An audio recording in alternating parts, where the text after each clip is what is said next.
perayaan Tahun Baru Imlek menjadi momen kebahagiaan masyarakat Tionghoa khususnya di Palembang dengan berkumpul bersama keluarga besar hingga sembahyang kepada Dewa Langit.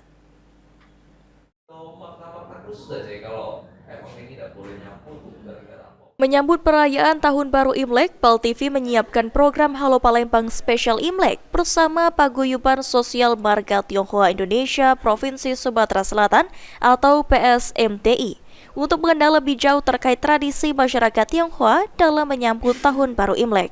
Joni Kusuba selaku Ketua PSMTI Sumatera Selatan mengatakan sebelum Tahun Baru Imlek, mereka akan sembahyang leluhur dilanjutkan dengan makan malam bersama keluarga besar, serta ritual sembahyang kepada Dewa Langit.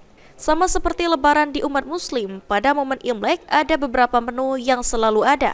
Di antaranya jeruk, kue keranjang, dan beberapa makanan khas kota Palembang seperti pempek. Biasanya H-1 sebelum Imlek kita ada acara sembahyang leluhur.